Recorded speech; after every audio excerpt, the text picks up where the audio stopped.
So this video is going to be a continuation of how to solve trig equations. So the method that we're looking at today is how to solve trig equations that are quadratic equations. So we're going to solve by factoring. Or they could be more than quadratic. They could be cubic as well, or they could be really any sort of polynomial. So we're going to solve these by factoring. And I'm just going to go ahead and get started with a few examples. So the first example is 2 sine squared x minus 3 sine x plus 1. All right, so I'm going to rewrite this. Sine squared x, if you recall, is just a notation that is mathematical. So it's kind of lazy. We write the 2 right there so we don't have to put parentheses. But what it really means is it's 2 times sine x that's being squared. That's what that notation actually means. So it's kind of like we're solving the factoring problem, 2x squared minus 3x plus 1. That's like essentially what we're doing. We're just doing a factoring problem where we're doing sine instead. So I'm still going to go ahead, and this would be a slide divide problem because the squared term has a coefficient. And so I'm going to work that out off to the side. I'm going to say that I am multiplying to 2. So I'm finding a number that multiplies to 2, but it's going to add to negative 3. So I'm multiplying to 2, but I'm adding to negative 3. And the two numbers that would do that are negative 2 and negative 1. So in my parentheses, I'm going to write sine x minus 2, sine x minus 1, right? So if I was doing the problem over here, that'd be x minus 2, x minus 1. And then you remember with the slide divide problem that the number that you slid over, so it was the 2, the number you slide over is the number you divide by. So divide by 2, divide by 2. So I'm going to say that if you want to write the problem off to the side and do it at the same time as what you do in trig, that's totally okay. But if you do the entire problem like this, I will not give you credit for it, because that's when students make a mistake and they just solve this and they think they're done. But they're not done because they're actually solving a trig problem. All right, so that would give us sine x minus 1. And this 1/2 doesn't simplify at all, so we were going to bottoms up with that. So that'd be 2 sine x minus 1. And if you had a hard time seeing that over here, you can see that this factor would be x minus 1. The 2 would come up, 2x minus 1. All right, so what we do next is we're going to take each of our factors. And so here we have sine x minus 1 equals 0. And so I'm going to add 1 to the other side. Sine x equals 1. Over here we have 2 sine x minus 1 equals 0. And I'll go ahead and I'll add 1 to the other side. 2 sine x equals 1. And then I'll divide 2 to the other side. Sine x equals 1/2. Okay? So we're at the stage right now where we can say like x equals 1, x equals 1/2. Now, if you were factoring the problem like normal, you'd be done, except here we have an extra step because we're not just solving for x, we're not solving for sine x, we're solving for x. So that means I have to get rid of the sine over here. So I need to sine inverse and sine inverse. And so I have x equals sine inverse of 1. And in the original problem, I always forget to do this, but I should have said which solutions we were looking for so we know if we need to add the 2 pi k or not. And so here I'm going to go back up and add those instructions. We're going to find all solutions. Okay, find all solutions. All right, so this x equals sine inverse of 1. I'm going to sine inverse for the other equation as well. And so this x equals sine inverse of 1/2. Okay, so I'm going to take my unit circle and I'm going to look here for where the y-coordinate is 1, which is up here at pi halves. And so for that x, I'm going to have x equals pi halves plus 2 pi k. And then for this one, I'm looking for where the y-coordinate is positive 1/2, and that happens in 2 places. It happens at pi over 6 and 5 pi over 6.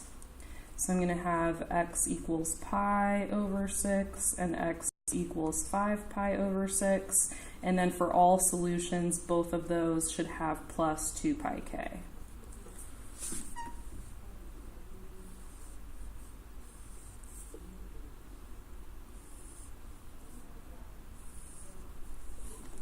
All right. We're going to go ahead and do a problem that has cos. So we're going to do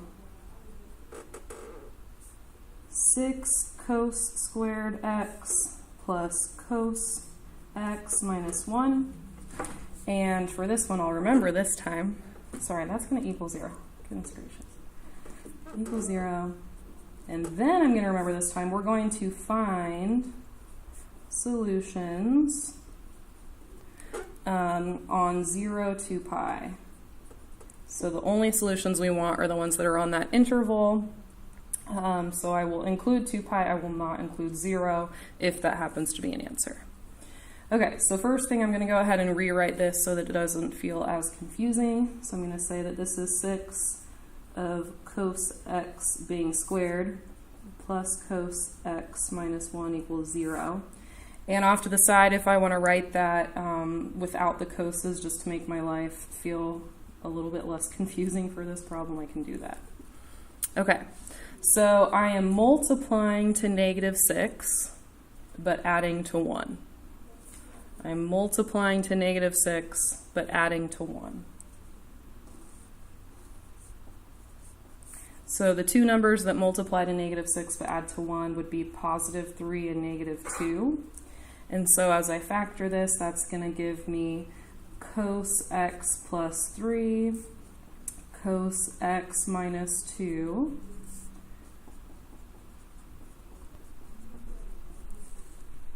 and then the number that I slid by is the number I need to divide by. I slid a 6. So I'm going to divide by 6, divide by 6. Okay. And then this is interesting because both of those fractions can be simplified. So this would be cos x plus 3 over 6 is 1 over 2. Cos x 2 over 6 is 1 over 3. So that's going to be x plus 1/2, x minus 1/3. Okay. And then with both of these, we can go ahead and bottoms up. So that's 2 cos x plus 1 and 3 cos x minus 1.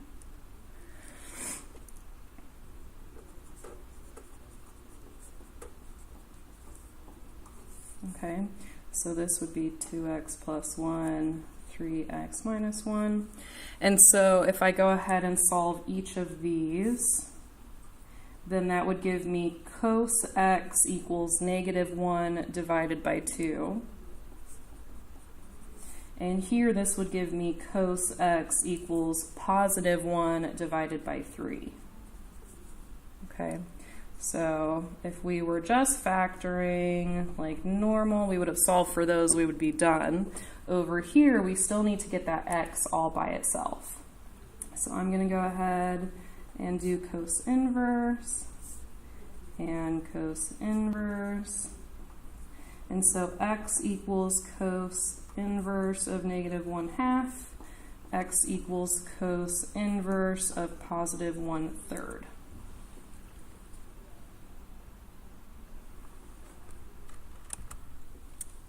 Okay, so for the first problem, cos inverse of -1/2, I'm looking at my x coordinates of -1/2 and I see 2 pi thirds and 4 pi thirds, and I don't need all solutions, I just need the ones that are on the unit circle between 0 and 2 pi.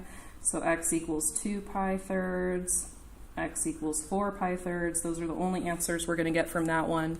Cos inverse of 1/3 is not on your unit circle, so that means that one's a calculator problem. So I'm going to make sure, since I'm using the cos button, I'm going to make sure that my mode is radians. And now I'm going to type cos inverse of 1/3. And there is my first answer. So x is approximately 1.231. And then to get my second answer, I'm going to do 2 pi minus that decimal. And I get x is 5.052. And so those are my 4 solutions. All right, and I'm going to go ahead and show you guys how you could plug this in to double check your answers. So what I'm going to do is I'm going to store that decimal as x. And I went ahead, instead of doing alpha x, I just used this x up here, which is kind of nice. You can use that. And so that's what that equals. And what I'm going to go ahead and do is I'm going to take not this version of the equation, because that's kind of hard to plug in with the cos squared, but I'm going to plug it in this one because it looks a little bit better as far as plugging it in my calculator. So I have 6x. You'll notice your calculator gives you an extra parenthesis around the x right here. So just make sure you do a double parenthesis before you square it. Plus cos x minus 1, and it equals 0, so I know I got the right answer for that one. And if you wanted to check your answers for all of them, you could do that. You could store the number as x and then just go ahead and plug it in. So if I want to, I'll show you a trick here. I'm going to go ahead and 2 pi thirds, I'll check next. 2 pi divided by 3, and I'm going to store that as x this time. So I just hit the store button, that's how I got the alpha. Or that's how I got the arrow there. So I stored it as x. So that's my new number that's stored as x. And I'm going to go up here and I'm going to say, calculator, plug it in with the new x. And it equaled 0 again. I can go ahead and check my next answer. 4 pi thirds stored as x. And then I'll go ahead and I'll pull this down. And now when I press enter, it's going to use that new x. And just so that you believe me that we're plugging in a new x, I'm going to go ahead and I'm going to do cos of 0.5. I'm going to take 0.5 and store that as x. Right? So we know 0.5 was not an answer for the problem. So that I have 0.5 stored as x. I'm going to go ahead and plug it into this equation, and I don't get 0. So every single time you stored a new number, you could just go back up there and pull down what you already typed, so you don't have to retype it every single time, which is kind of a nice trick. Okay. So we're going to do one more, I lied, we're going to do 2 more factoring problems. So we got to do one with tan, just to keep it all balanced. And then we're going to do one that's not a slide divide, that's actually like a GCF problem. So we have 3 times tan squared x plus 8 tan x plus 5. And here we only want the solutions from 0 to 2 pi. Okay, so just like before, I'm going to rewrite the problem. 3 times tan x squared plus 8 tan x plus 5. And so we're finding 2 numbers that multiply to 15 but add to 8. And this time I'm not going to do the work off to the side. So this time, if you need to, you're welcome to do that. So we're multiplying to 15, we're adding to 8. The 2 numbers that do that are 5 and 3. So I'm going to say that I have tan x plus 5 and tan x plus 3. The number that we slid over was a 3, so I'm going to say divide by 3. Divide by 3. So I have tan x plus 5 thirds. That doesn't simplify at all. Over here I have tan x plus 1. 3 over 3 does simplify. And I guess I could have gone ahead, since I knew this didn't simplify, I'll just bottoms up. So that's 3 tan x plus 5. Right? And then I can go ahead and solve each of these factors. So this one gives me tan x equals -5 divided by 3. And this tan gives me -1. All right, so this one is definitely not on the unit circle. So I'll go ahead and do I'll show my work. I'm going to tan inverse each side. So x equals tan inverse of -5/3. And then I can go ahead and do that on my calculator. So tan inverse -5/3. And I get the negative decimal, and I'm not going to write that down because the solutions have to be from 0 to 2 pi. So I know that my answers for tan repeat every pi, every half circle. So I'm going to go ahead and add a half circle. So add pi. That's 2.111. Okay, and then I'll go ahead and add a half circle again. 5.253. Okay. All right, and then tan x equals -1. I'm going to go ahead and tan inverse. So x equals tan inverse of -1. And so here I can use my unit circle, and I'm looking on the unit circle where the x coordinate and the y coordinate are the same number because they have to divide and simplify to become a 1, but they need to be opposite signs because they're a -1. So here's where they're the same number, but they're not opposite signs. So my answer is here, 3 pi/4, and then directly across the circle, 7 pi/4. So 3 pi/4 and 7 pi/4 are my two answers there. Okay, and then we are almost done. One last problem. We're going to do 2 sine x cos x equals sine x. And here, I'm going to go ahead and write this with other letters without sine and cosine so you can kind of see what this is talking about. It's kind of like saying 2xy equals x. That's kind of like the problem that we're talking about.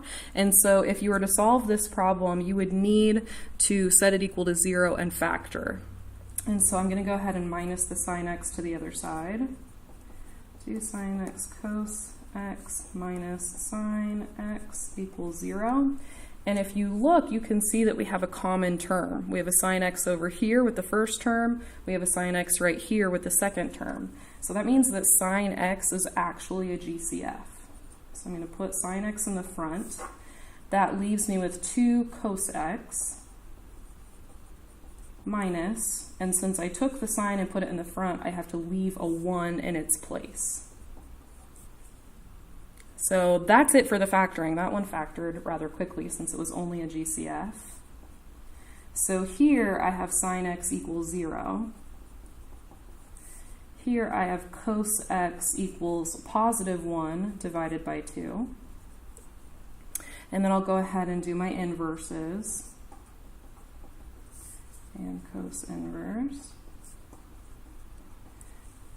And I forgot to say what answers I wanted. Here we're going to do find all solutions. Okay, so if we have x equals sine inverse of 0, then I'm looking on my unit circle for where the y coordinate is 0. And that happens in 2 places. That happens at 0 pi and 1 pi, right here and right here. And so I'm going to say x equals 0 plus 2 pi k, and x equals pi plus 2 pi k.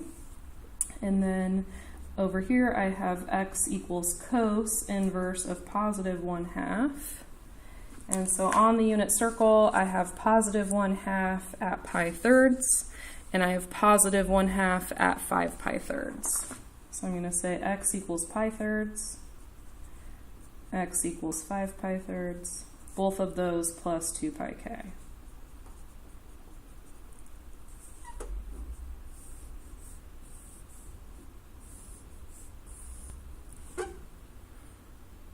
All right, now one side note, instead of, if this didn't say find all solutions, if it just said find solutions from 0 to 2 pi, this answer right here, I had 0. The coterminal angle with 0 is 2 pi. So if I was solving a problem that said only use answers on the unit circle, and it was written like this, from 0 to 2 pi, then I would not be allowed to write down 0. I would have to write down the answer 2 pi. So just keep that in mind as you're looking at those problems.